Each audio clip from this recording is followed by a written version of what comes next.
विजय, वो जो क्लाइंट आने वाले थे उनका क्या हुआ? मैम अभी मेरी उनसे बात हुई थी, उन्होंने बोला कि वो थोड़ी देर में आ जाएंगे। ठीक है। मैम चाय।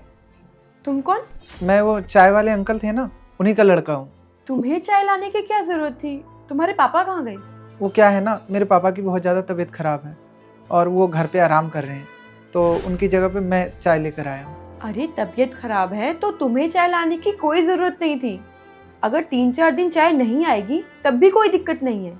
मैम मैं जानता हूँ, अगर 3-4 दिन चाय नहीं आएगा तो आपका कुछ नहीं बिगड़ेगा, लेकिन 3-4 दिन हमारा खोखा बंद रहेगा तो पैसे कहाँ से आएंगे, और पैसे नहीं आएंगे घर में तो घर कैसे चलेगा, पापा का इलाज कैसे होगा। वो क्या है ना मैम, हम रोज़ कमाने खाने वाले लोग हैं। खोखा खुलेगा तभी घर में पैसे आएंगे, तभी घर का खर्चा चलेगा, तभी घर में राशन आएगा। तो बस खोखा तो खोलना ही था, चाहे मैं खोलूं चाहे पापा, तो इसलिए मैंने खोल लिया। अच्छा ठीक है, रख दो। अच्छा विजय, मैं कह रही थी, मैम साहब एक बात और करनी थी आपसे। पापा कह रहे थे अगर आप हिसाब कर देते तो अच्छा होता। कोई जल्दबाजी नहीं है, बस पैसे की थोड़ी कमी है और पापा की तबीयत भी ख़राब है, तो कुछ पैसों की मदद हो जाती तो। देखो चाय का कितना हिसाब बनता है वो सब मुझे नहीं पता, और तुम्हारे पापा भी नहीं आए हैं, तो चाय का हिसाब मैं कैसे करूँगी? पापा ने मुझे एक बार बताया था, मुझे याद है, पिछले हफ्ते का 320 था और उससे पिछले हफ्ते का 440 और इस हफ्ते का 150। हाँ विजय, टोटल करके इनकी पेमेंट कर दो। जी 910। अरे वाह, तुमने हिसाब जोड़ दिया। अरे मैम छोटा सा तो हिसाब था इसलिए जोड़ दिया। अरे मैम ये चाय वाले का बेटा है, इसे इतना हिसाब कहाँ आता होगा, घर से तुक्का लगा के आया होगा। नहीं सर, मैंने कोई तुक्का नहीं लगाया, मैंने बस अभी अभी जोड़ा है। अच्छा मैं तुझे कुछ नंबर्स देता हूँ, उन्हें कैलकुलेट करके बता तब मानूंगा। 580, 310, 160। तुम रुको, मैं कैलकुलेटर निकालती हूँ। 1050। अरे अभी मैंने कैलकुलेटर तक नहीं खोला और तुमने जवाब दे दिया। मैंने बताया ना मैम, छोटा सा हिसाब है, ये तो कोई भी कर लेगा। हाँ मैम ये बिल्कुल सही कह रहा है, मैंने इस बार इसे बहुत इजी नंबर दे दिए थे, इस बार मैं इसे पूरे 6 डिजिट देता हूँ, उसे कैलकुलेट करके बताया। 450, 320, 150, 370, 290 और 560। 2140। अरे वाह, वेरी गुड, सही बताया। तुमने बिल्कुल सही जवाब दिया है। वो क्या है ना मैम, मैं स्कूल में पढ़ने में बहुत अच्छा था और मैथ में तो सबसे ही ज़्यादा अच्छा था, उसमें मेरे नंबर भी अच्छे आते थे। फिर तो तुम कॉलेज वगैरह जाते होगे? नहीं नहीं मैम साहब, मैंने पढ़ाई छोड़ दिया है।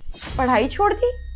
लेकिन क्यों? वो क्या है ना मैम साहब, हम गरीब लोग हैं और सब दिन एक जैसी परिस्थिति नहीं होती, घर में पैसों की थोड़ी सी कमी थी, इसलिए मैंने अपनी पढ़ाई छोड़ दी। पापा ने कभी कहा नहीं कि तू पढ़ाई छोड़ दे, लेकिन मैं तो समझदार हूँ ना, तो मैंने अपने घर की परिस्थिति देखकर अपनी पढ़ाई छोड़ दी। और वैसे भी पापा ने मुझे बहुत पढ़ाया था, वो गांव में होते हैं ना गवर्नमेंट स्कूल, वहाँ पे डाल रखा था और पढ़ाई में मैं बहुत अच्छा था। और जब बड़े हुए तो खर्चे बढ़ गए और खर्चे कम करने के लिए कहीं ना कहीं पैसे तो बचाने ही थे, तो मैंने समझदारी दिखाई और अपनी पढ़ाई छोड़ दी। पर ऐसा नहीं है कि मेरा पढ़ने का मन नहीं करता, मेरा पढ़ने का बहुत मन करता है। जब मैं देखता हूँ ना बच्चों को स्कूल जाते वक्त, तो मैं सोचता हूँ बच्चों की पुरानी बुक मिल जाए तो मैं वो भी पढ़ लूँगा, उनकी पुरानी बुक। लेकिन आजकल पुरानी बुक भी कौन देता है, आजकल तो पुरानी बुक भी लोग पैसे से ही बेचते हैं। और मैम मैं अकेला नहीं हूँ जिसने अपनी पढ़ाई छोड़ दी, मेरे जैसे और भी बहुत बच्चे हैं जिसने अपनी मजबूरी के कारण पढ़ाई छोड़ दी। और वैसे भी मैम पढ़ाई करना ना करना ये सब तो नसीब की बात होती है ना, हर किसी के नसीब में कहाँ होता है पढ़ना। देखो बेटा, तुम्हारी परिस्थिति के बारे में मुझे पता नहीं था, उसके लिए सॉरी।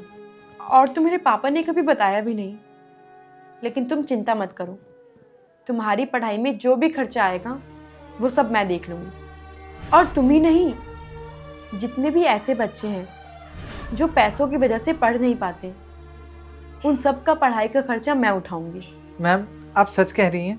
अगर आप ऐसा करेंगी तो मुझ जैसे हज़ारों बच्चे हैं जो पढ़ नहीं पाते हैं, वो पढ़ लिख कर आगे बढ़ेंगे। मैम, सब लोग आपकी तरह सोचें ना, तो देश का हर बच्चा पढ़ेगा और आगे बढ़ेगा और देश का नाम रोशन करेगा। शुक्रिया मैम, मैं आपका एहसान ज़िंदगी भर नहीं भूलूंगा। अरे नहीं नहीं बेटा, थैंक यू की कोई ज़रूरत नहीं है। हमारी कंपनी इतनी बड़ी है और जब मुझे उन बच्चों की पढ़ाई में हेल्प करने के लिए मौका मिल रहा है तो ये मौका मैं कैसे गंवाऊं? हाँ, मैं उनकी ज़रूर मदद करूंगी और मैं तो चाहती हूँ कि देश का हर बच्चा पढ़े और देश का नाम रोशन करे। मैम, आपकी कंपनी की तरह आपका दिल भी बहुत बड़ा है जो आपने हमारे लिए इतना सोचा। विजय, जी मैम। जाओ इनकी सारी पेमेंट करा दो और 5,000 एक्स्ट्रा दे देना इसकी बुक्स के लिए। ठीक है मैम, मैं करवा देता हूँ।